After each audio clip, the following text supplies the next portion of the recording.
Israel के attack से Bushehr दहला, 12 घंटे में ईरान लेगा बदला। इजराइल ने मचाई ईरानी न्यूक्लियर प्लांट में तबाही, आईआरजीसी की मिसाइल से इजराइल की आफत आई। नमस्कार, जी मीडिया के डिजिटल प्लेटफॉर्म पर आपके साथ मैं हूं आयुष सूर्यवंशी। जंग का 26वां दिन और युद्ध लगातार भीषण होते जा रहा है, लेकिन पिछले 10 दिन के अंदर इजराइल ने ईरान के बुशर न्यूक्लियर प्लांट पर हमला कर दिया, दोबारा हमला किया। इस्फहान, नतांज, फोर्दो ये ऐसी न्यूक्लियर साइट थी जहां ईरान न्यूक्लियर बॉम्ब बनाने की तैयारी कर रहा था, लेकिन बुशर में बिल्कुल भी ऐसा नहीं है। इसके बावजूद इजराइल ने 2 बार अटैक किया। दरअसल बुशर न्यूक्लियर प्लांट जिसके कैंपस में इजराइल का यह हमला हुआ है, वो प्लांट फारस की खाड़ी के किनारे है और ईरान का एकमात्र एक्टिव न्यूक्लियर पावर प्लांट है। इसे रूस ने बनाया था और आज भी रोस्टॉम के इंजीनियर इसे चलाते हैं। यानी एक तो ये सिविल न्यूक्लियर पावर प्लांट है और दूसरा एक्टिव भी है। और तीसरा, 10 दिन के भीतर दूसरी बार इजराइल का अटैक, वो भी ट्रंप के हमला न करने की बात कहने के बावजूद। और यही वजह है कि ईरान बदला लेने के लिए बौखला गया है, लगातार हमले कर रहा है। और उसके टारगेट पर इजराइल के कौन से इलाके हैं ये भी समझेंगे। कैसे उसने बदला लेने की कसम खाई है ये बताएं, उससे पहले समझिए कि ईरान का बुशर न्यूक्लियर पावर प्लांट कैसे बना, कहां है और उसकी इंपॉर्टेंस क्या है। दरअसल ईरान के दक्षिण पश्चिमी हिस्से में फारस की खाड़ी यानी कि जो गल्फ है उसके किनारे मौजूद है। बुशर प्रांत में है जो ईरान के मुख्य तेल उत्पादक क्षेत्रों में से एक है। प्लांट समुद्र तट से बहुत करीब है, जिससे इसे ठंडा रखने के लिए समुद्री पानी का इस्तेमाल किया जाता है। और बुशर प्लांट की कहानी भी काफी पुरानी है। 1970 के दशक में जर्मनी की कंपनी सीमेंस ने इसका निर्माण शुरू किया था, लेकिन 1979 की ईरानी इस्लामिक क्रांति के बाद जर्मन कंपनी काम छोड़कर चली गई। उसके बाद 1995 में ईरान ने रूस के साथ समझौता कर लिया और रूस की कंपनी और रोस्टॉम ने प्लांट को पूरा करने का काम निभाया और उसको पूरा किया। बुशर प्लांट मुख्य रूप से बिजली उत्पादन के लिए है। ये 1000 मेगावाट बिजली पैदा करता है, जो ईरान के लाखों घर और उद्योगों को बिजली देता है। ये सिविलियन न्यूक्लियर प्लांट है, लेकिन दुनिया इसलिए नजर रखती है क्योंकि ईरान का परमाणु कार्यक्रम एक लंबे वक्त से संदिग्ध रहा है।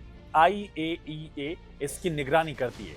प्लांट से कोई हथियार ग्रेड सामग्री नहीं बनाई जाती और यही वजह है कि ईरान ने इस पर हमला करने के बाद, यानी इजराइल के हमले के बाद, अब बदला लेने की बात की है। इससे पहले भी जब इजराइल ने नतांज साइट पर अटैक किया था तो उसका बदला ईरान ने इजराइल के डिमोना न्यूक्लियर साइट पर अटैक करके लिया था। यानी दरअसल ईरानी मिसाइलों ने डिमोना और इजराइल के अराद शहरों पर हमला किया। दोनों शहर इजराइल के बहुत अहम हैं। यहाँ 100 से ज्यादा लोगों के घायल होने की खबर आई। डिमोना को हमले का सबसे ज्यादा नुकसान उठाना पड़ा और इस घटना को जो बात खास तौर पर चौंकाने वाली बनाती है वो ये है कि डिमोना को लंबे समय से इजराइल का सबसे सुरक्षित शहर माना जाता रहा। इसके बावजूद यहाँ पर हमला किया गया, नुकसान पहुंचाया ईरान ने। इसके अलावा परमाणु सुविधाओं के लिए जरूरी हिस्से अंडरग्राउंड है। कंक्रीट स्टील की मोटी परत से इजराइल इनको सेव करता है। ये संरचनाएं खास तौर से भारी बमबारी का सामना करने के लिए डिजाइन की गई। इससे इन्हें नष्ट करना और ज्यादा मुश्किल हो जाता है। इसके बावजूद ईरान ने इसको हिट किया है और माना जा रहा है कि एक बार फिर से ईरान इन दोनों शहरों को हिट करेगा। अपना बदला लेने के लिए ईरान एक बड़ा हमला कर सकता है। साथ ही बुशर पर हमले का मतलब है कि ईरान के एनर्जी इंफ्रास्ट्रक्चर पर हमला, यानी कि अब बदले में ईरान भी इजराइल के ऊर्जा ढांचे को टारगेट करेगा, जिससे वो बचता रहा है। अमेरिका की बात भले इजराइल न मान रहा हो, लेकिन ईरान बराबर पलटवार कर रहा है और इस बदले के लिए महायुद्ध में ईरान की तरफ से सबसे घातक मिसाइल, सबसे घातक ड्रोन और सबसे सटीक निशाना लगाने वाले गाइडेड हथियारों का इस्तेमाल अब और ज्यादा तेज दिखने वाला है। ऐसे हथियार जिसने अमेरिका और इजराइल की हालत खस्ता कर दी है।